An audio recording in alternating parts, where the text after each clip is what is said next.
Um, yeah, we obviously haven't started the podcast yet. I'm just going to give you a quick outlay of how this kind of usually works. I like to start with like a quick bio. So we'll just talk about like you, how you got into this whole thing, how it started, what Valley Farmstead is, what you guys do, and all that kind of stuff. Then I'd like to get more into the kind of decentralized food chain idea and the green capital model that you guys are kind of um, spearheading or encouraging or a part of. I think there's a lot of people that don't even know what that word means, decentralized food chain. So kind of like talking about what that is, what it means, and what's entailed in that. And then we can go in more specifically to the maple syrup kind of things. So we'll talk about the farm in the Sure. beginning and the produce that comes from the farm, and then we'll go later on more into the specifics of the maple syrup and what that is and why it's so different and why it's so good and how people can get hold of it. And then we'll talk about the small food drop, which I guess is the work that you do with other farms in your area and kind of like a collective that you will come together and that kind of stuff, as I understand it. And then we'll talk about how people can get produce from you, and how people can connect with you and all that kind of stuff. And then if you want to talk about like faith and your faith plays in this whole operation and why that's important to you.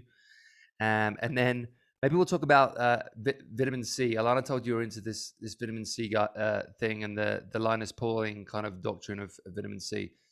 So we'll kind of talk about that a little bit if you want. But really, we can take it wherever you want to take it. We can talk about whatever you want to talk about. Super relaxed, super chill, and just kind of have fun with it. Okay. How's that sound? Yeah, that sounds good. The only thing I can say to that is each one of those topics that I can absolutely touch on. I am kind of in this odd transition right now where I'm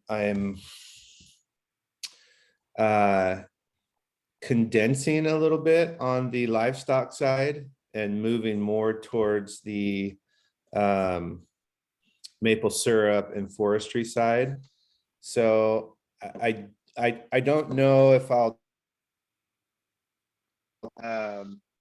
because honestly, we're winding down some of the rabbits, we're winding down and kind of condensing more to friends and family size and really focusing on the forest side because we've gotten some decent funding for that project. And what I'm hoping to do after that is then reintroduce all of these systems with the decentralized food side. So small food drop right now is kind of winding down a little bit just because I don't have the bandwidth to focus on so many things at the Sure. moment. And so I'm kind of adjusting my priorities right now. So I just want to be a little sensitive to, rushing people to one area or another. Or here's how to, I think from that perspective, it'd be more on the maple syrup side and things like that Okay. versus promoting too much of the livestock side. Okay, great. But that doesn't mean that all that decentralized food and how it came about and what I learned, all of that is still 100% Yeah. valid conversation. So And you're happy to talk about regenerative farming and what that is oh and all sure, that. Yeah, great. absolutely. Yeah. Because we did the podcast with Richard's Grass Fed, and we talked a lot about regenerative farming. But I want to keep talking about it because I want to kind of hammer it home and get people to really understand Right. what it is and why it's important. Because I want people to listen. So Sure, absolutely. we'll get into that. And like I said, we can take it wherever you want to take it. And just kind of have fun with it. And yeah, like I said, we'll start by introducing you, and we'll start with the bio, and how this whole thing started, and then it'll just kind of grow organically from there. Anyway, Sure. great. Any questions before we start? Nope. Great. I had Alana come over last night and cook me dinner and talk a little bit. So she filled Oh, me in on some nice. stuff. So that was good. That's great. Okay, we ready, Brandon? Hey guys, welcome back to the Pharos Fit podcast. Great to be back with you guys again. We are back on the topic of regenerative farming, and how we can do things better in the world of farming, and how things can change for to keep ourselves healthier and for the good of the environment. I'm here today with Devin Day. Hey, Devin, how you doing? I'm excellent. Thanks Yeah. for having me. Of course, great to have you. Devin Day owns Valley Farmstead in Washington. Whereabouts exactly in Washington are you, Devin? We're in Acme, Washington. Washington. It's about an hour and a half north of Seattle. Okay. Yeah. And Devin has a unique situation on this farm. They're doing some pretty pioneering work in specific directions. So we're going to chat about that today. So Devin, let's do a quick bio here. Like, who are you? How did this whole thing start? And give us some backstory to the Valley Farmstead. Well, about 15 years ago, I was very much into the tech and media, entrepreneurial culture, and different startups and things like that.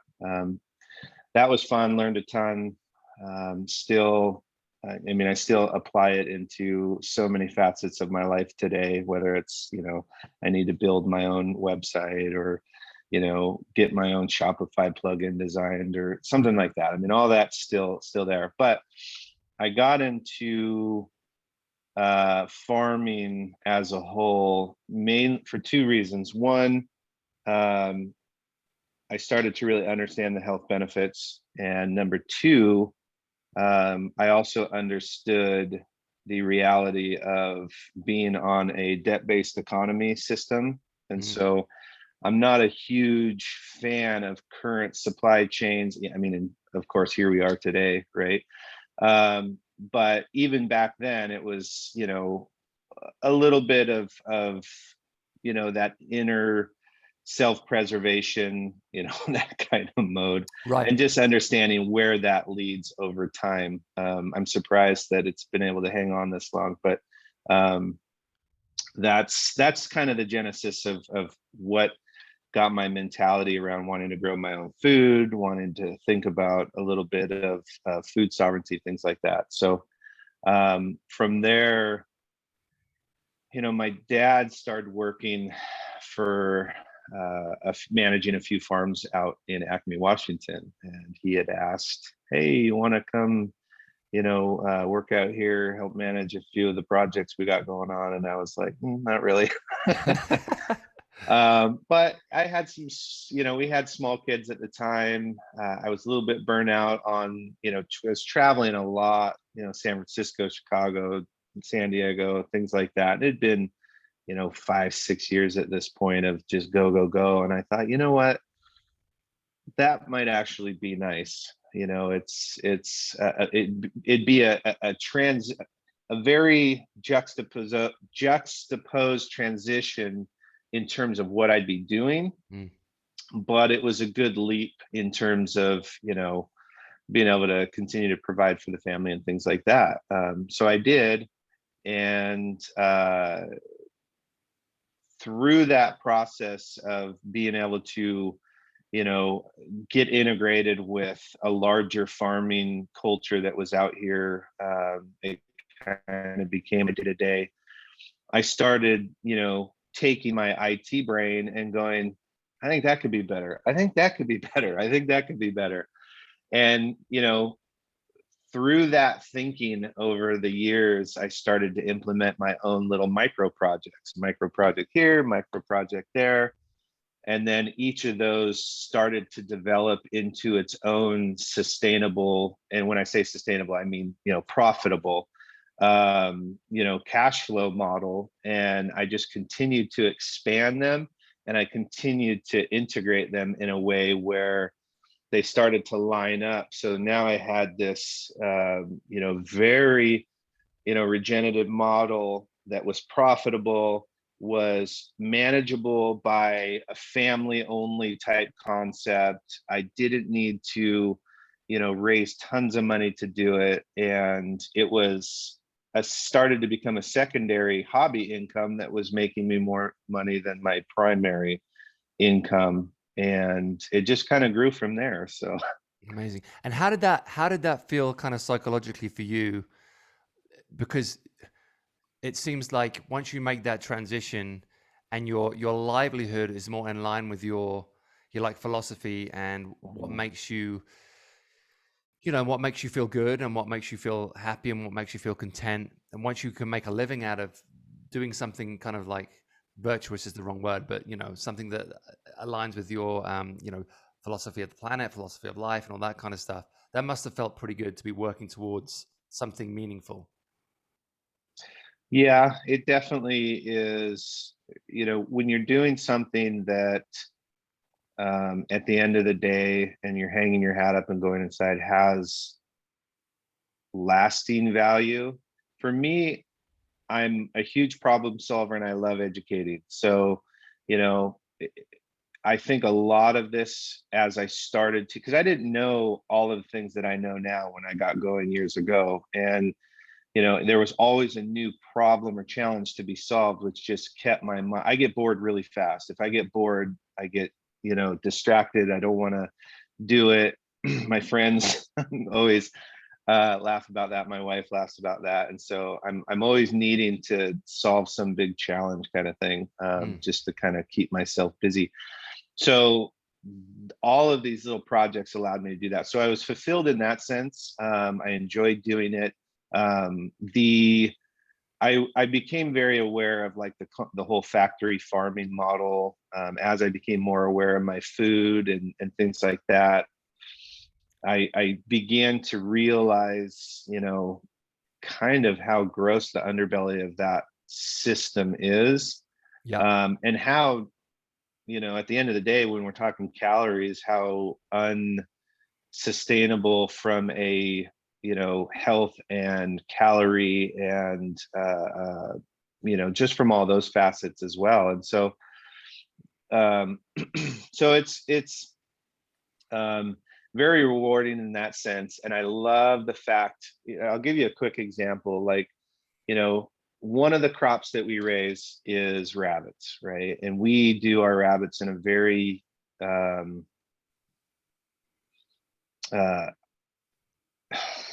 in a way that is, I'm pretty OCD with things. So there's a very solid structure from, you know, the animal's health to the food that it eats to the way that it's packed to the way that it's delivered to all of these things. Yeah. And because of that, I get a lot of calls from people who tell their naturopaths will tell them, hey, you know, to really help with a non-inflammatory,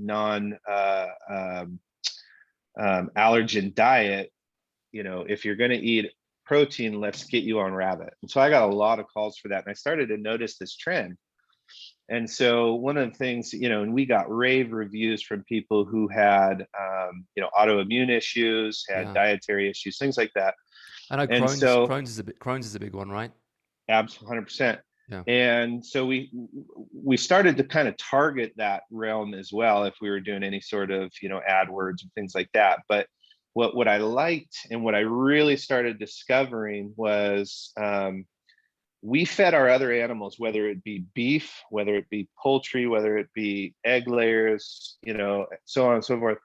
And so because of the way that we fed our animals, I would say to them, hey, why don't you try this bison that we have, or why don't you try this, you know, beef roast, or here's a tenderloin, give this a shot. And the first response was always, no, I can't do that. It really messes with my system.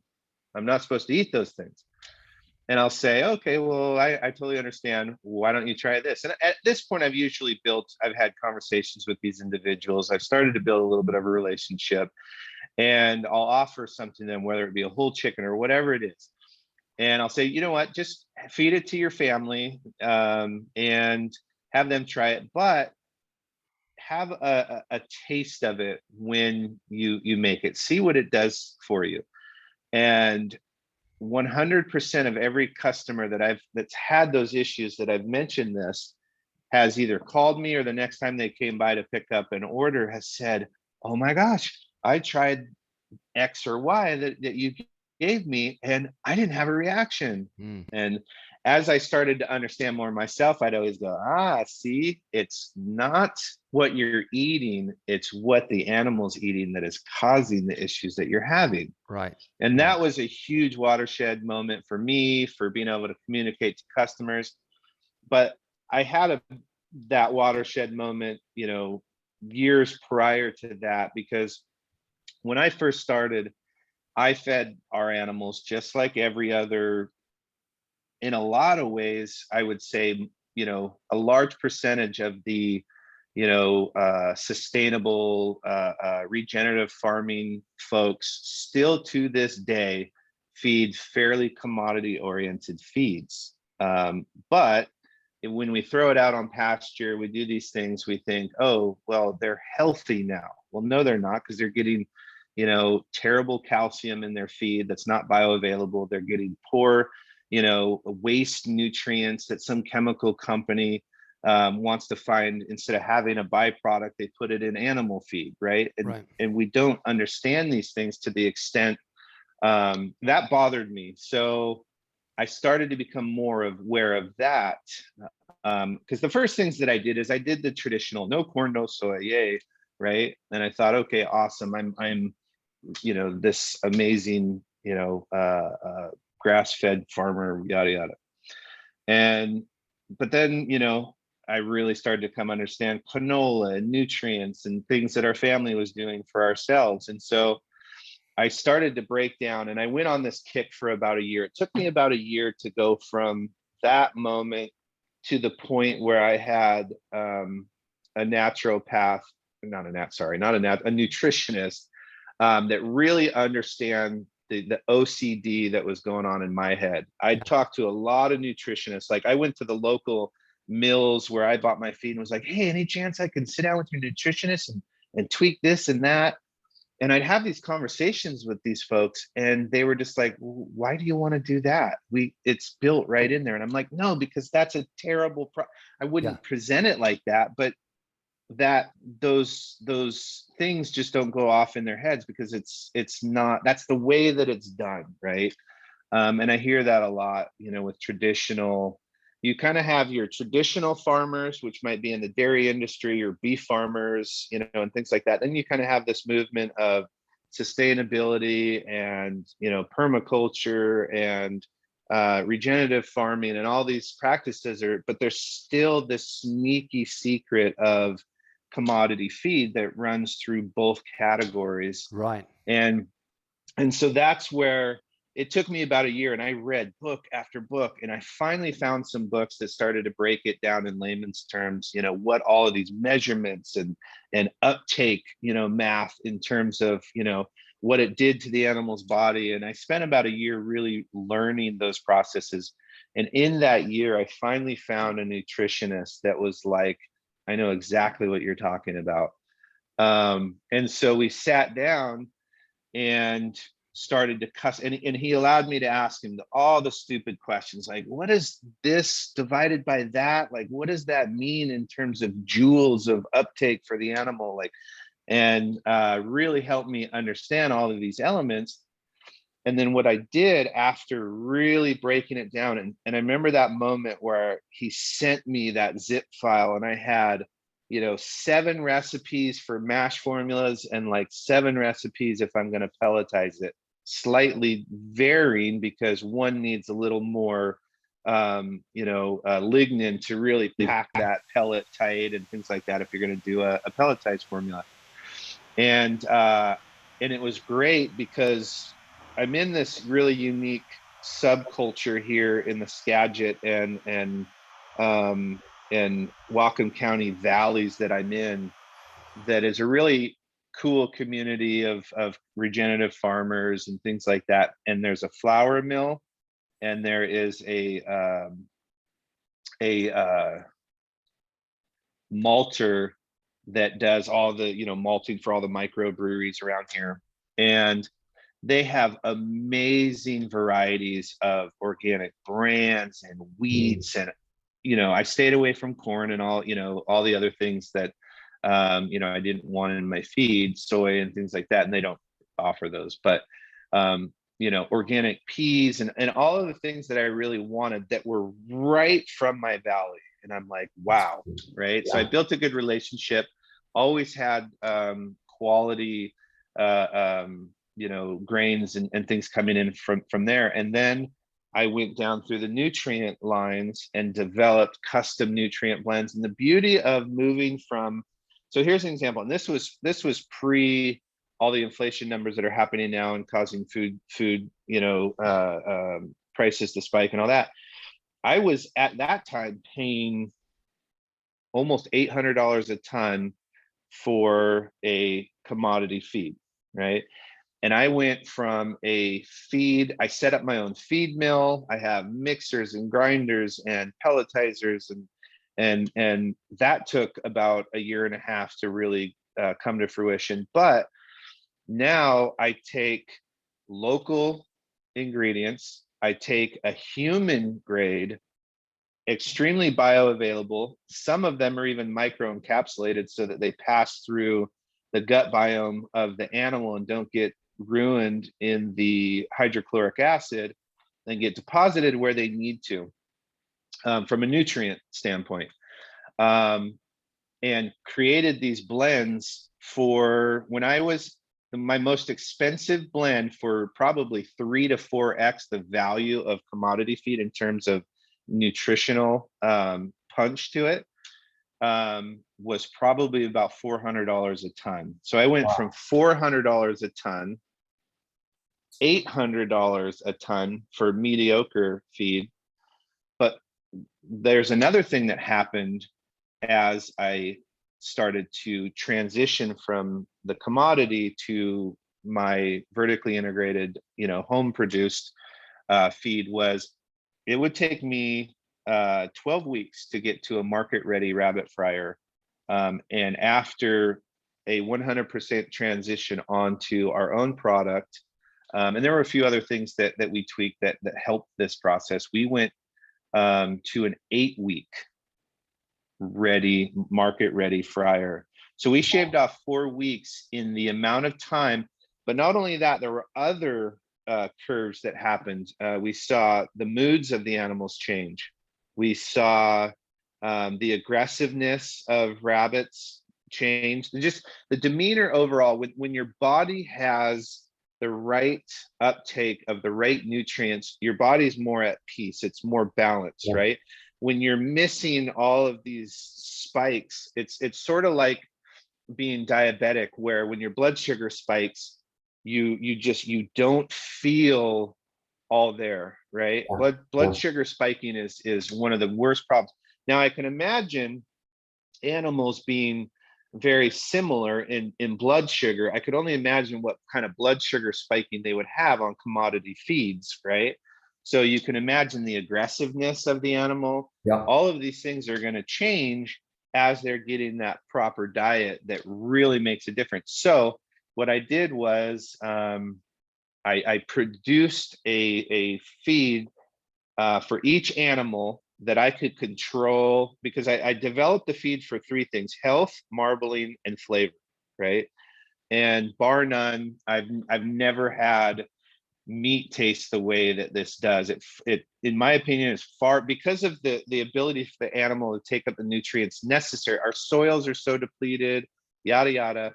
And a lot of times what we do as pasture raised farmers, we go and we'll take sludge from a dairy and spray it all over our fields. But I can only imagine what's really in that cow manure that we're spraying on our field, right? Yeah, and so it's that kind of, never it's kind of appealed to me. fascinating that, because the excuse is always it's too expensive, right? People always say, "Oh, I would do it that way, but it's too expensive. It's not affordable. Like you can do it on a small farm, but you can't do it on a big farm, and all this kind of stuff." But it's fascinating. You're saying actually, not only did I It's too produce a much expensive better not to. product, I halved my costs. Right. Exactly. And not only that, I mean, when it comes to the amount of work that you put into it, the necessary thing, because this is one of the issues, since I came from, kind of a marketing background, I understood the psychology of the buyer, or I was able to break down the psychology of what my buyer needs to be.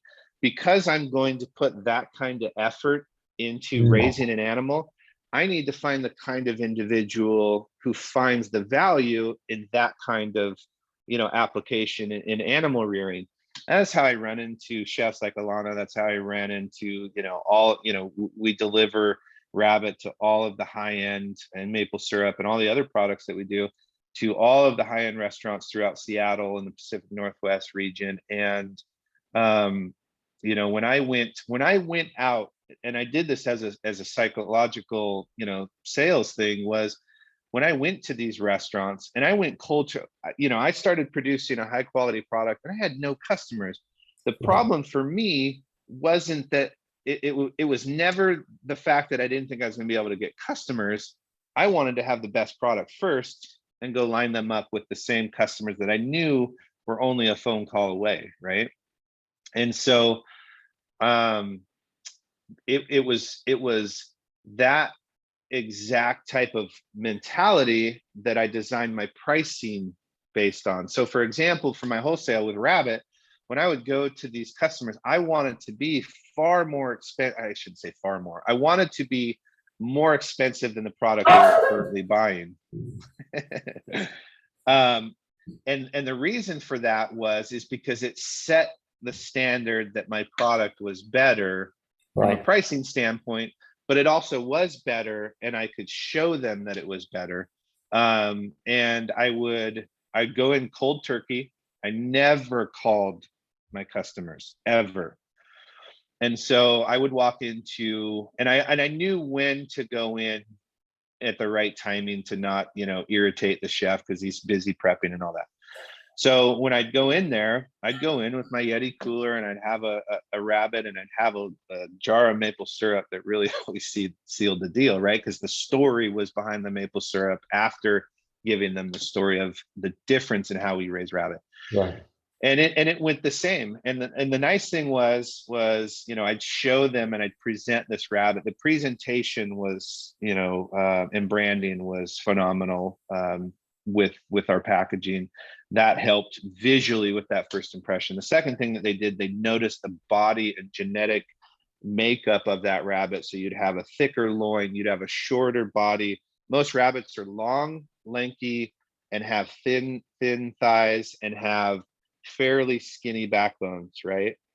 And they don't look right. So I took a program and modified it for my own needs so that I got a shorter body, and a lot of that extra length went into thicker thighs, larger backbone, and it basically my rabbits looked like a big block of cheese, right? Because they were just one big brick. There's more meat, essentially. There's more meat to bone ratio. And so that played a big role in them. Wow, okay. And they call over their sous chef. And then after, sharing the story, the background, I'd always get the comment of pricing. Well, this is a phenomenal looking rabbit. Our current rabbits are not this expensive. And that's where I would say, okay, well, what do you pay for your rabbit? I say, well, okay, let's walk through this real quick. Number one, your rabbit is, when you pull it out of the bag, it's extremely slimy because they shove that liver up into the chest cavity, and they shove the heart in that chest cavity all in one package, so that you end up pulling out a really slimy, and they're like, yeah, you're right about that, and I nail some of those pain points that I knew that they would have when I mentioned those. And I said, what I do is, so you're paying X, I could mathematically show them what they were paying for those extra liver organs and heart organs within each rabbit, right? There was a price to that. And so I said, I package everything separately. So you get a pristine, air chilled, high quality rabbit. And I package the organs separately. And I include those at no charge for your order. And I said, based on getting those at no charge, and I'd show them the math, I'm actually less expensive than the rabbits you're currently purchasing for a subpar product. That message, along with my going in and introducing myself face to face, I took over 90% of the market share for rabbits within a year in this Seattle metro area. Oh, wow. And mind you, the company that held that market share was, a $50 million company, meat company. So that's the power of really understanding the product that you're raising, the message that you're sharing, and going out there and having the willingness to have these conversations and share with them why your product is better. And so Well, you can price them accordingly. When you have something that you truly believe in, it's a much easier sale than, faking it, which is what a lot of people are doing when they're selling stuff. It's like you're selling stuff because you're a salesman rather than because you truly believe in the product. And that's very easy to spot. Right. And what I love about this is, as a coach, I'm always talking about the bioavailability of foods that we eat as humans. Like, yeah, you can eat that and it has X amount of calories and X amount of nutrients. It doesn't matter if you can't absorb it. Right. But what you're doing is you're taking that a step further and saying, yeah, but you got to take that step further and think about the actual animal. What's the animal eating, and is it bioavailable to them? So it's just extending this very kind of like, common sense chain when you think about it, but it's something that's just been ignored for so long, and questions that just aren't asked because everyone just assumes or takes for granted or just doesn't even think about these kinds of things. So it's kind of a fascinating extension of what I've been talking about for a few years in terms of bioavailability. And have you managed to, or have you witnessed other people following you in this way in terms of feed for your animals? Yes. Well, I would say yes, in terms of really liking and understanding what I'm doing. I would say no in terms of, because the path that I took was, I created a product, and I continue over a 4 to 5 year period to reinvest that cash flow to the point where I didn't have everything that I did was based on cash flow from, I think my original investment to kick off all this crazy stuff we're doing over here was $10,000 maybe. Right. I mean, I went to Craigslist for all my walk-in coolers, all my stainless sinks. I mean, I went to look at the pricing for everything that was new. I mean, you're looking at a sink that might be $1,800. I'd find it for $250 on Craigslist, and it was the same shiny stainless steel. So from that perspective, I really worked in that mode to the point where, I'd have enough cash flow. If I wanted that $20,000 mixer, I could go, dang, I can actually buy that. And I paid for that through, profit of building a good, solid cash flow system. Because if you don't have a cash flow, for me, money isn't the focus, but if your foundation isn't set in all of these columns, right? Profitability, a good product, a good message, all of these things, one of them breaks down the whole thing. And if, that's one of the biggest things that I think a lot of people don't focus on is, who are you going to sell it to? What are you going to charge for it? And is your business going to be profitable? Right? If those things can't happen, I don't, if I can't answer those questions before I start, I don't start, because I don't want to go through doing something over and over and expecting a different result. Is a very painful process after 2 years. Right. And you can't have an ideology without a business plan, right? Correct. Yeah. Which is a problem that a lot of people get into. Right. So let's go in a little bit more, because I know the maple syrup is a huge part of what you're doing. And it's kind of like a different side of the business. So talk about that. Like, how is your maple syrup different? Why has it become so popular? And why is this such a successful part of what you're doing now? Yes. So kind of in the way, and I'll preface this real quick, just with a quick rabbit analogy, is kind of the way that our rabbits the rabbits were the first thing that we did. We saw a need, we filled that need with a really high quality product, and it took off. So we had uniqueness going for us in the sense of, there wasn't a really well produced rabbit in my very foodie style region. And so much like the success for the maple syrup, you have a region right now that does not produce maple syrup, And so we're the first commercial processor of big leaf maple syrup on the West Coast. So maple syrup traditionally, is an East Coast thing. Your Vermonts, your Quebecs, your New York, your Michigan, et cetera, right? And so it was something that wasn't supposed to be able to be done here. We were told that from foresters and all of the academics here, like it can't be done. We don't have the weather for it, et cetera, et cetera. But that wasn't, I mean, I didn't care. It was like, oh, okay, well, now you're going to really turn it into a challenge. Let's give this a shot. Right. So, originally my dad had read a paper, and it was from 1971, and it was an Oregon State paper where a couple of professors from Oregon State University had gone out and manually tapped, a handful, 20, 25 maple trees, and collected data in buckets and processed their data. And the whole thesis of the thing was, if you were to invest the money in, traditional maple syrup,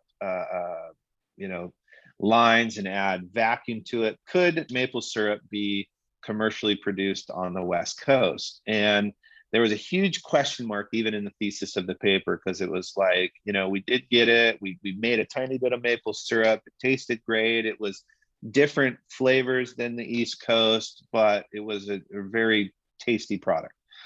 But we don't have a conclusion on whether it could be commercially viable. So we played around for a few years after reading that, and had drilled some trees, no success. We didn't really understand the weather patterns and things like that. But one day we went out on a day, or my dad did, on a day that was supposedly the perfect weather patterns that we'd come to understand is what we needed, right? And sure enough, he drills a tree, and all of a sudden sap starts pouring out. And when I say the word sap, a lot of people will think of a very thick kind of, oh, I got my hands gooey on the tree kind of sap. Right. It's not. It's basically your H2O water with a very, very small percentage of natural sugars that are in the sap itself. And so that right there was like, wow, it really does come out of big leaf maple trees. And so we started getting, these buckets from the local diner, cleaned them out really well, melted holes in the top of the cap, put a tubing and a tap up to the tree, and just put them out all over the place. And so for about 2 years, we just lugged these, buckets out of the woods, and by the end of the day your joints hurt. And at the end of the day, when we got 100 gallons, we were just like, oh my gosh, we got 100 gallons of sap. This is insane, right? And then finally we started having a lot of success. So basically, as we're doing some of this manual sap collection in our woods, we were ramping up our rabbits, starting to sell to customers and that sort of thing. And as the success of the rabbits took off, my dad was like, why not? Let's go for it. And he just got an inkling. He grabbed my mom, threw her in the truck, and hooked up a trailer, and the two of them took off to Wisconsin, and they bought this huge $15,000 evaporator and a reverse osmosis, and the legitimate, like, he bought, I think he came back with like $40,000 worth of equipment and tubing and taps, and he came back, and we're just like, okay, this is really happening, right? Yeah. So we, over the next year or two, we learned all about weather patterns. We learned all about all the equipment. We made a ton of mistakes. But now, going into our 5th year, we are pulling 40, 50,000 gallons of sap a year, and we're still small. This year has kind of been a watershed year where we've really started to go from this mid-size, you're not, super large commercial, but you're too big to be a hobbyist, right? And you're right in that middle ground.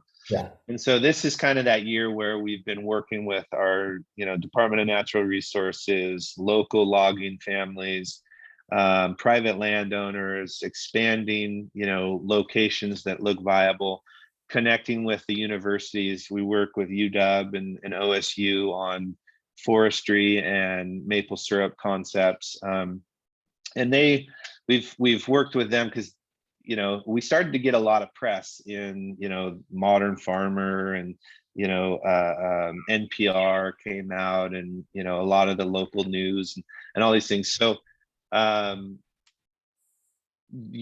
actually used one of our articles to submit for a grant to prove that the potential for commercial viability of West Coast maple syrup, that there's a lot of potential there. And so they got their grant, and they've started to put money into studying it. And Oregon State followed suit with the same concept. So it's neat to see from one crazy idea that you're told can't be done, and doing it anyway, to now seeing, universities raise millions of dollars based on this one crazy idea of going out to see if these trees will, That's so put amazing. water So out. So how is what you do different from what they do on the East Coast? And what's the difference in taste? And I'm assuming this process is completely regenerative, right? yes, absolutely. And so the biggest thing is weather. Okay. And the biggest reason that it seemed that it couldn't be done on the West Coast is our weather pattern. So you have this major spike of cold weather on the East Coast, and then you have this major thaw, snow melting, saturating the ground, etc. And from there, um, your season basically begins. Over here, you have to catch all these little micro freezes and thaw, freeze, thaw, freeze, thaw, freeze, thaw. So over here, you'll have 4 to 6 runs packed over this season, where you have to catch each run individually instead of one seasonal run. So that has become something that we've gotten very good at. From the regenerative side, the nice thing is you're not watering this crop, you're not fertilizing this crop, you're not, right? And so as we've moved from learning that these trees could actually be tapped and produce a very profitable product, we've started to realize, well, this is one of the fastest growing trees, native trees over here. It's maligned by foresters up and down the West Coast because there's more on how to poison and kill maple syrup trees than there is on how to grow them. Yet, the maple tree is one of the largest broadleaf trees out there and creates a rainforest-like canopy, and it's native to this Puget Sound region. But the only thing that it's really valued for is firewood or furniture, right? And so there's this misaligned value associated to it because of hundreds of years of forestry practices. But in reality, we can rebuild our rivers and streams and cool the ground and build wildlife habitat and create this canopy that turns literally into a rainforest-like riparian zone with one of the fastest growing trees native to this area, that needs no water, no fertilizer, and produces a crop, a harvestable sugar water that at this point is more profitable than probably any crop that can be planted in the ground in this region. I mean, we're right now we're getting around $450 average per gallon for West Coast maple syrup. The average price per gallon on the East Coast is $40 to $60 for the producer. Us being able to go direct to customer, build this story, design a product that isn't produced anywhere else. We have a waiting list of retailers, wholesalers, restaurants, and even buyers that we can't even meet the demand of. Thus the reason that we're really trying to think of these and expand existing tree coverage for more sugar bushes and maple tapping, and then also partnering with landowners to build these profitable forest models that are now dealing with carbon and climate issues, and also has a product. So these you go from this cyclical, clear-cut, replant 30-year model that is very devastating to that piece of land that they're doing that to a almost generational style forest, that the healthier that forest is, the more profit it's going to produce for the harvester, while doing nothing but regenerate, being extremely regenerative to the land and ecosystem that it's there for. So it's just this perfect cyclical environment for that's incredible. Yeah. tell me about the nutrient value of the maple syrup. What are the benefits of it? Yeah, that's so I just over the last couple of days have been going back with one of the professors at OSU, because we're very interested in a mineral like health water, and it is extremely high in vitamin B's, more so than East Coast, because West Coast maple syrup, one of the things it takes 40 to 50, depending on the sugar content, maybe up to 60 gallons of raw sap on the East Coast to make a gallon of maple syrup. Over here, it's double, because our sugar content is less. So you have to almost double the amount of cooking, which changes a lot of the makeup of the flavor profile. It also is much higher in minerals on the West Coast.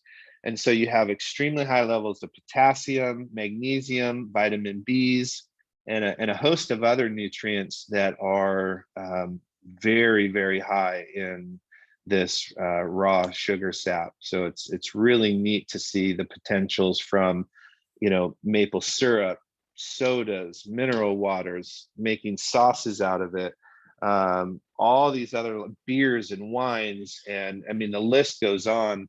And it's an extremely natural sugar that is high in real bioavailable, like I said, potassiums, magnesiums, etc. So it's exciting to. And you're the only one doing it on the West Coast, right? There's some hobbyists. There's some hobbyists, and there's a huge, co-op style cohort of individuals that's now starting to rise up out of, this, the university research, our research, landowners getting excited, people reading the articles. So there's a lot of buzz right now, and people starting to say, hey, I want to go commercial next year.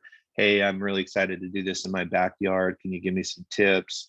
And then a lot of money being, spent at universities researching the topics. And so there's going to be a lot more over the next few years. We're still in this unknown phase. This critical momentum of hobbying is starting to unfold, and then this maturity and saturation of people starting to execute commercial sides of it is going to start unfolding over the next couple of years. And that basically, again, creates this kind of like decentralized food chain system, right? Right. So the decentralized food side for me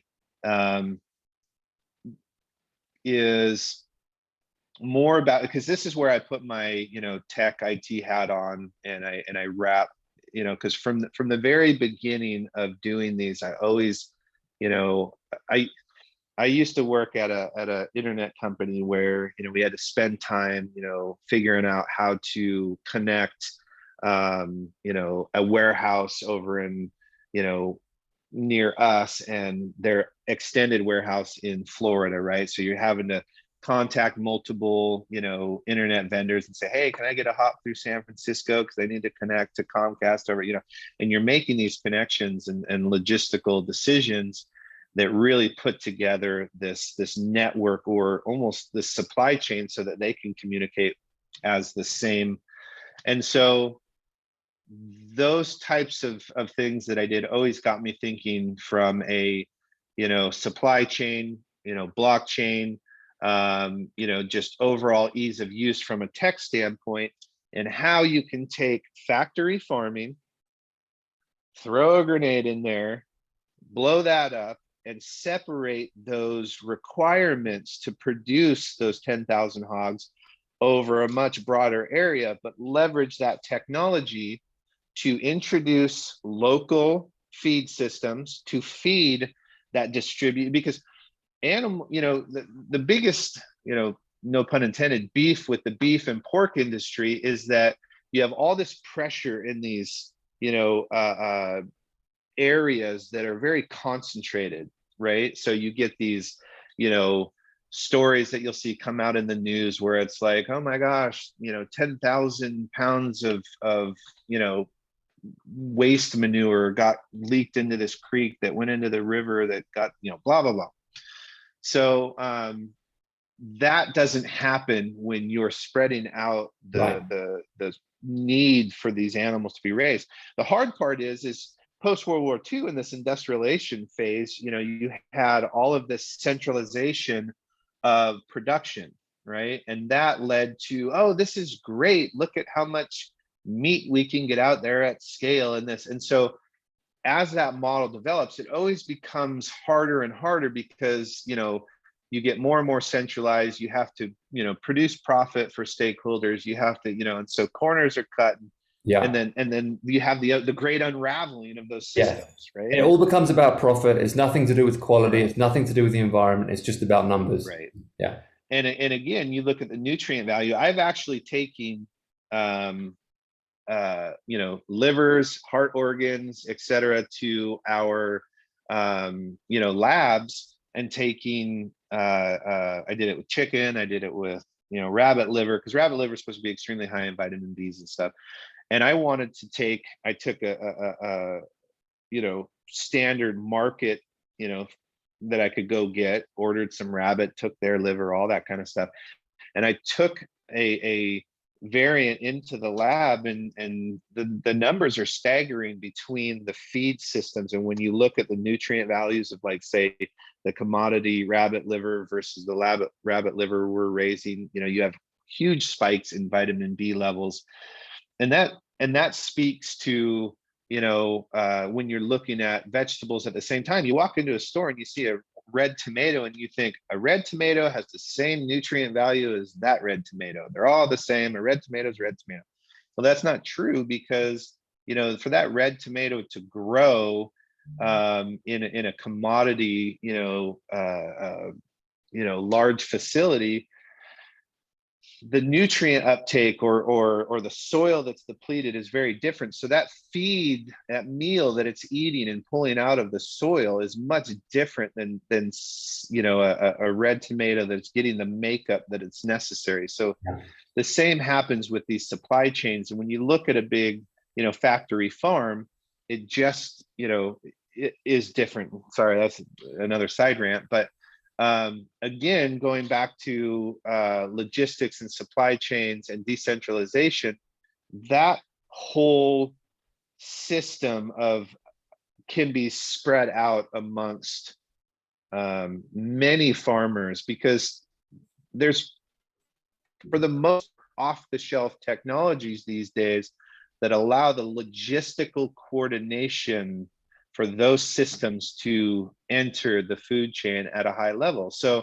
now, whether it be ordering a whole chicken from an app on your phone, that system itself could say, oh, well, you're in Pennsylvania. Well, this order is going to come from local food systems in Pennsylvania, rather than hit a FedEx airplane and be overnighted across the country because you want to order from, a pasture-raised farmer in California.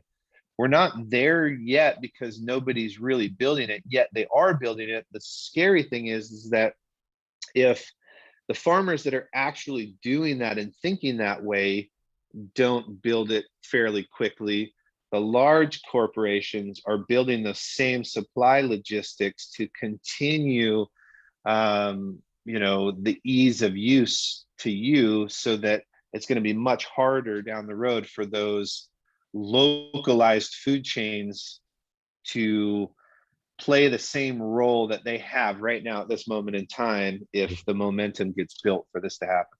Right. And it's so much to do with awareness. I remember speaking to Lana about it, and she's saying like a lot of people do not realize that like organic produce in Trader Joe's or organic produce in Whole Foods is being 100%. shipped in from China, Right. and people just don't know that. So Just they a different label. It's just a different label. That Costco roast is the same roast that you picked up at Trader Joe's, but you think that there's a little bit of a value difference. There's not. Right. The number one way you can see this, and you can go back and look at history, is go back and look at the statistical recalls of beef. And when they recall a beef from a certain producer because of E. coli or something, they list Trader Joe's, Fred Meyer, Costco. They're all under that recall list. Same freaking place. So are you a believer that if we can make these changes that we're talking about in terms of decentralization, then we can kind of like, I don't know whether save the planet is a too bold a term, but we can certainly help things to a much greater degree than the call for we need to stop eating like meat altogether. We need to stop eating, everything needs to go vegan, vegetarian, we just need to stop eating meat and everything will be solved. Like from my take, if we can decentralize farming, if we can focus on the kind of product that you're producing, then we can do a lot to reverse the damage that's been done. And we've talked about this in the podcast before, there's only 60 years of topsoil left, or whatever the number is around that mark. If we don't make significant changes in this area, like we're all doomed nutritionally. Right. I would 100% agree with that for sure. We're already in standard commercial markets doomed nutritionally as we speak. But it's one of the things that I'll say, I won't go too far into this because it can be a large rabbit hole, is when we talk about climate, when we talk about the issues with factory farming, there's you have to unravel that and pull back those onion peels, because even in that conversation, even in the mainstream conversation of those topics, always ask yourself who politically benefits from controlling these narratives, right?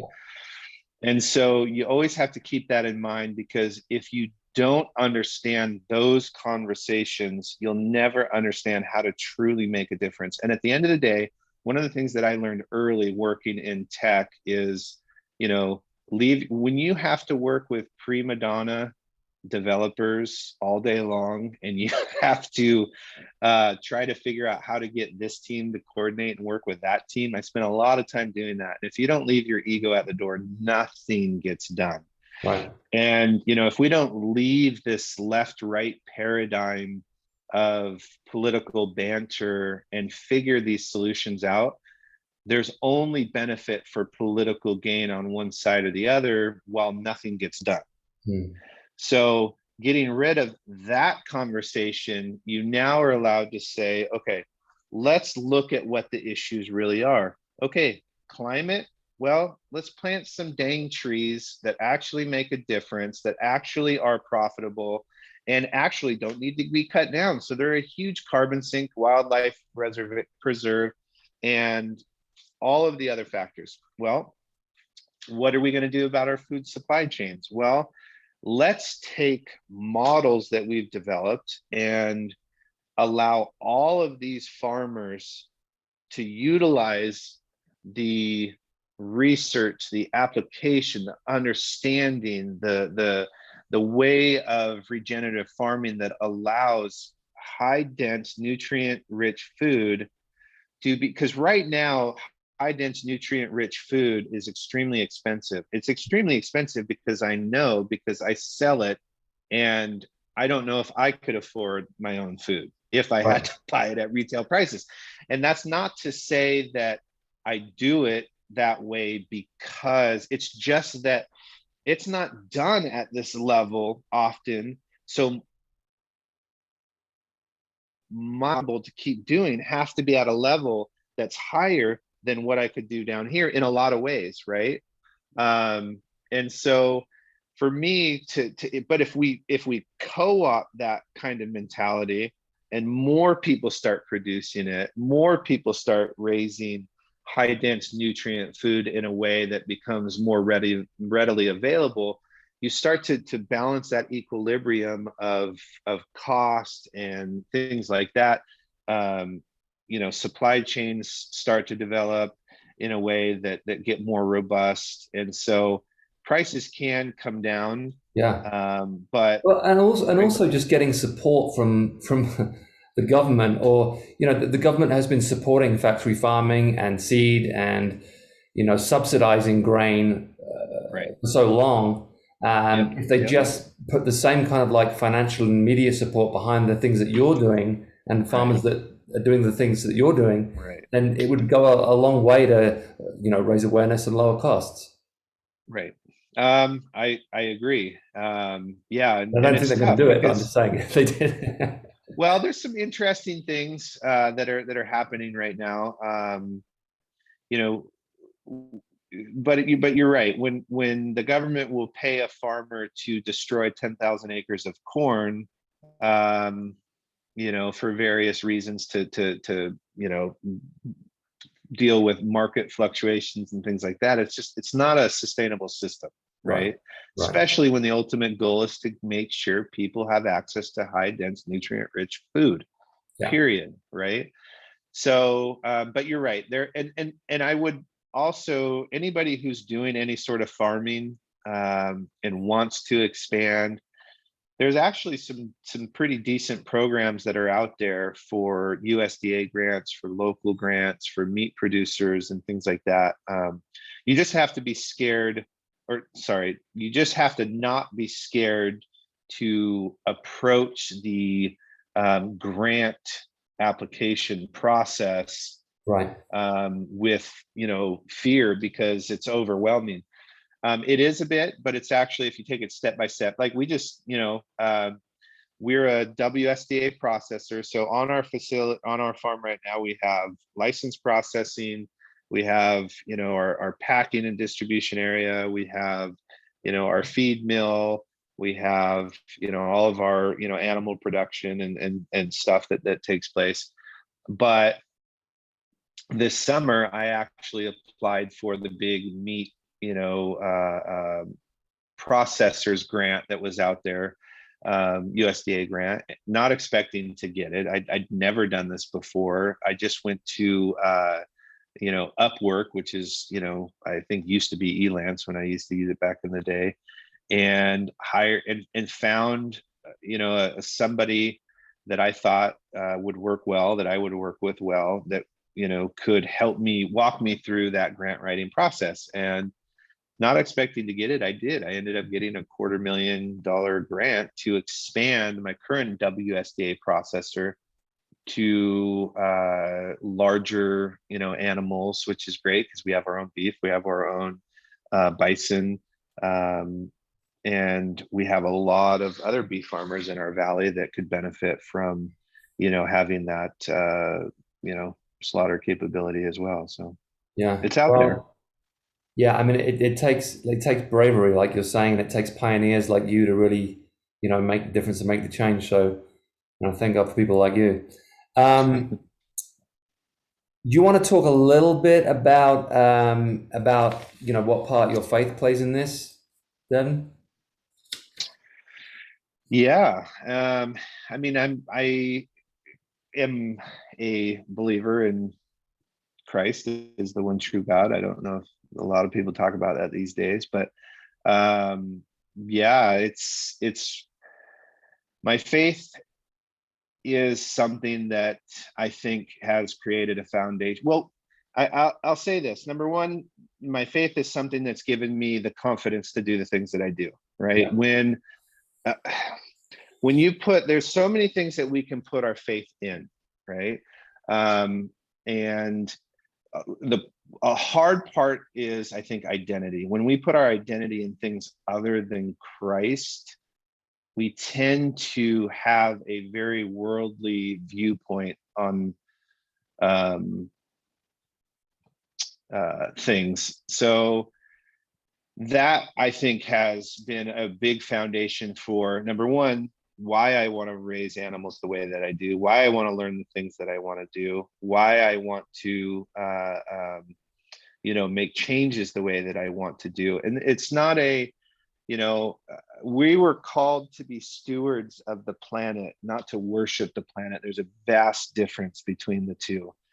Being a steward means you're going to do everything in your power to take care and love something. Worshiping something means that it's going to become an idol to you, and it's something that you're going to that's going to become basically part of your identity. I think a lot of that too has played a big role in a lot of these Mother Earth sustainability movements as well, which is not the ideology that I adhere to in any way, shape, or form. But a lot of the, when you're a steward of something, there's a huge crossover in terms of somebody that idolizes something, right? In that gray area where it's like, yeah, we all want to see, the planet do better. We all want to see, each other do better. We all want to see, the streams and ecological systems run better and all of these things. But again, I think so much of this goes back to that, again, who benefits politically. And so much stuff gets corrupted. Sure.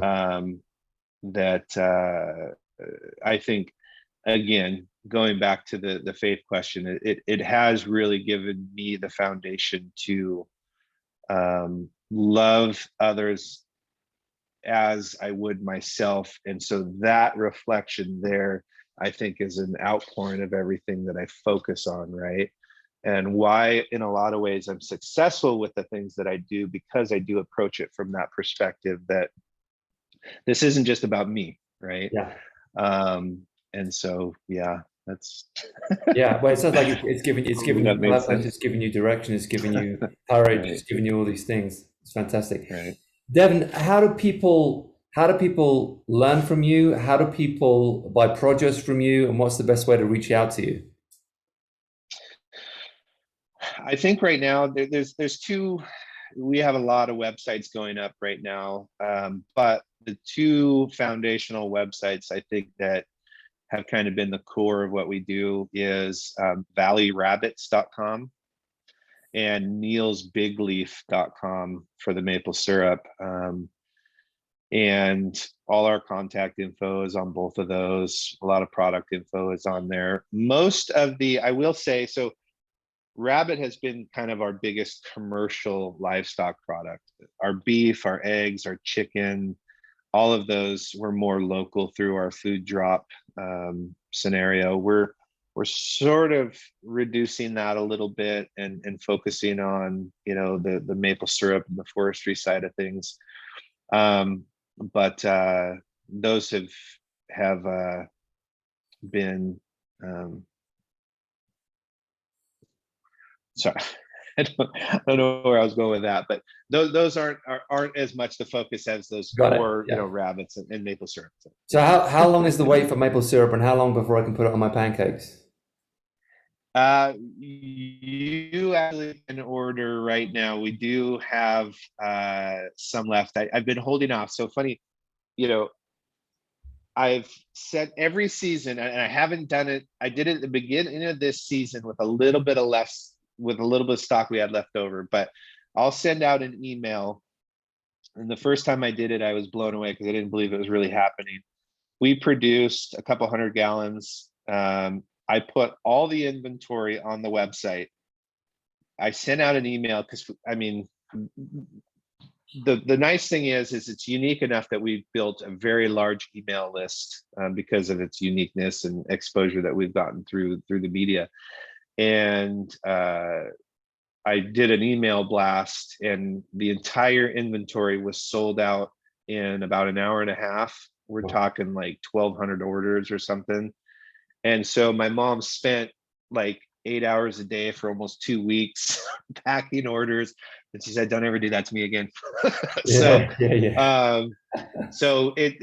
there's still inventory available, but I'll probably do an email blast here soon. So yeah, I'll watch out for it. yeah.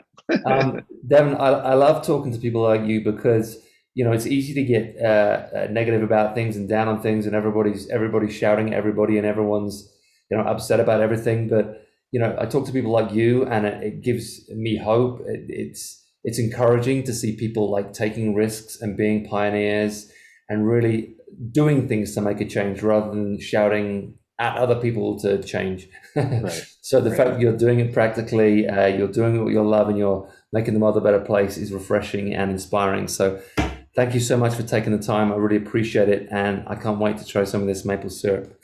Awesome. I look forward to sending it to you. Thanks for your time. Appreciate it. Brother. Have a wonderful day. I'll talk to you soon, my man. Take care. All right. Take care. Bye. Thanks, Devin. That was awesome.